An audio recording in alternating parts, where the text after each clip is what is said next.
दिखाने के लिए हैं। मंच का संचालन कर रहे जिन्होंने मुझे भी बात रखने का मौका दिया, जिलाध्यक्ष भाई रमेश खन्ना जी, हमारे नेता जो हमारा मार्गदर्शन समय समय पर करते रहते हैं, पूर्व विधायक भाई पवन शर्मा जी, निगम पार्षद अमित खरसोड़ी जी, नीलम किशन पहलवान जी, बाके जी, देवेंद्र डबास जी, मीना तरुण यादव जी, राम निवास जी और उपस्थित मेरे सभी जिला के सभी साथी, मेरे सभी पदाधिकारी, मंडल से आए हुए मेरे साथी, लगातार हम सब मिलकर दिल्ली की जनता की आवाज सड़क पर उठा रहे हैं। पहले पानी की समस्या, भगवान ने जब पानी दिया तो रेन वाटर हार्वेस्टिंग का कहीं इंतजाम नहीं था, इसीलिए वो पानी जो भगवान की देन थी, वो भगवान का देन दिल्ली सरकार ने कहर बना दिया दिल्ली वालों के ऊपर, और दिल्ली डूबती हुई हमें नजर आई।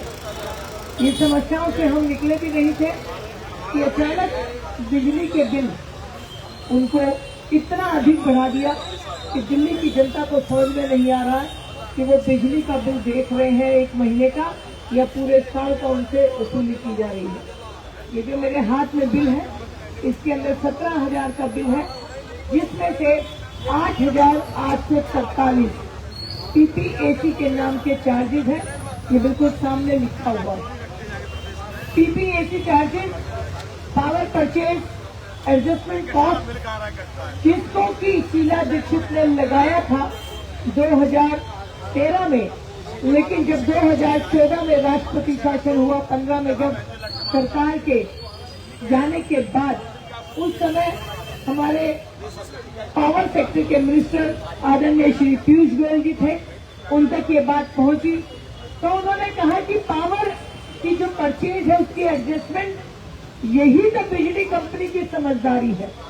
ये कोई छोटी मोटी परचून की दुकान थोड़ी ना चला रहे हैं, बड़ी बड़ी कंपनियों के मालिक सीईओ बैठे हैं, जिनको पता होना चाहिए कि कौन से महीने में बिजली की कमी होगी और किसमें ज्यादा खपत होगी। तो जिस समय बिजली की मांग कम होती है, जैसे कि सर्दियों में, तो वो कीमत उतनी ही रख के उसको कवर कर लेते हैं, और जब गर्मी में मांग बढ़ती है तो उसी बफर अमाउंट से उसको कवर किया जाता है। यानी अगर सस्ती नहीं की जा सकती तो महंगी भी नहीं की जानी चाहिए। इस बात को कहते हुए उस समय श्री पीयूष गोयल जी ने, पावर मिनिस्टर ने, पीपीएसी चार्जेस का खत्म कर दिया था। लेकिन दिल्ली की जनता ने देखा कि एक ऐसी पार्टी आई जिसने अनेक झूठे वादे किए, उसके कहे हुए वादों पर दिल्ली की जनता ने भरोसा कर लिया, क्योंकि इससे पहले किसी सरकार ने ऐसा वादा नहीं किया था। क्यों नहीं किया था? क्योंकि हर सरकार, चाहे वो कांग्रेस की है या भारतीय जनता पार्टी की है, उसको पता है कि जब राज्य या देश चलाना होता है तो वो एक दिन का फैसला नहीं होता, वो पूरे सालों साल आने वाले समय में अपना राज्य या देश मजबूत रहे, इस तरह के फैसले लेने पड़ते हैं। इसीलिए कोई भी सरकार जनता के लिए झूठे वादे इतने करने की हिम्मत नहीं दिखा पाई। कांग्रेस सरकार भ्रष्टाचार के आरोप में गई, लेकिन इतने बड़े सोजबाग तो कांग्रेस ने भी कभी नहीं दिखाए जितने की आम आदमी पार्टी ने दिखाए। और बिजली हाफ पानी माफ, ये वादा कर कर वो दिल्ली की जनता के बीच में आए। दिल्ली की जनता ने भी भरोसा किया और बनता भी था। उन्हें लगा कि नई राजनीति की बात करने ये लगाए हैं तो शायद सरकार कोई खेल करते हैं, लेकिन इस सारी कहानी में खेल तो दिल्ली की जनता के साथ हो गया। 2 बार भरोसा करके दिल्ली की जनता ने उन पर वोट दिया, और धीरे धीरे पीपीएसी के जो परसेंटेज है बढ़ते बढ़ते 37% तक आ गए। अब जो बिजली के बिल हमारे हाथ में है, इसके ऊपर पीपीएसी चार्जेस भी लगे हुए हैं, जिसको बढ़ाया गया। जब बढ़ाया गया तो दिल्ली की मंत्री जवाब देती है कि ये प्रोविजन तो हमेशा से है कि जब आवश्यकता हो तो बिजली की जो प्राइवेट कंपनियां हैं ये प्राइस बढ़ा सकते हैं। आतिशी जी, आपने कहा था कि बिजली में सबसे बड़ा घोटाला है और तो सबसे पहले बिजली घोटाले का पर्दाफाश करेंगे और दिल्ली की जनता को राहत दिलाएंगे। लेकिन आप तो सबसे बड़े खिलाड़ी बन गए, आप तो सबसे बड़े इन कंपनियों के हिमायती बन गए।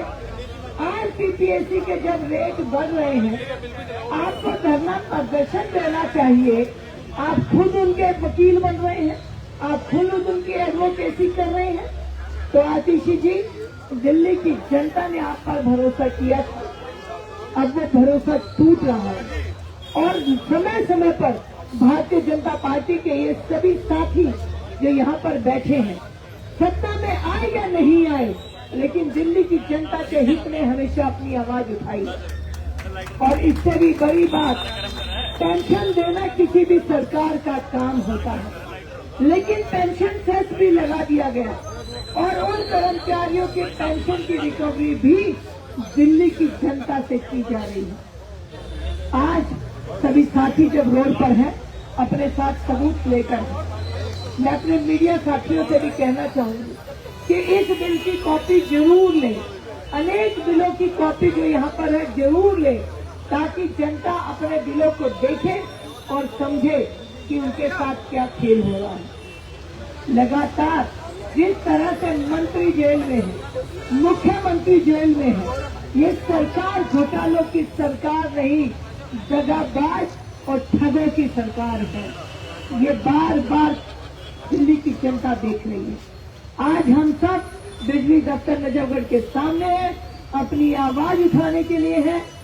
हम बिजली के बिलों का जो मुहिम दिल्ली प्रदेश आदरणीय श्री वीरेंद्र सचदेवा जी ने जो अपना नेतृत्व करके जिस मुहिम को शुरू किया, आज हम जिलों पर इसको लेकर प्रदर्शन कर रहे हैं। और हम इस बात को लेकर दिल्ली की गली गली में जाएंगे और दिल्ली की जनता की सुरक्षा के लिए उनकी जेब पर डाका न पड़े, इस बात की मांग को लेकर अपने संघर्ष को जारी रखेंगे। सभी साथी यहाँ पर बारिश के बावजूद डटे रहे। साधुवाद है आप सब लोगों को, बधाई है कि आप लोग दिल्ली की जनता के हितों की लड़ाई लड़ रहे हैं। आप सबको बहुत बहुत साधुवाद के साथ मैं धन्यवाद करती हूँ। और अब आदरणीय हमारे जिलाध्यक्ष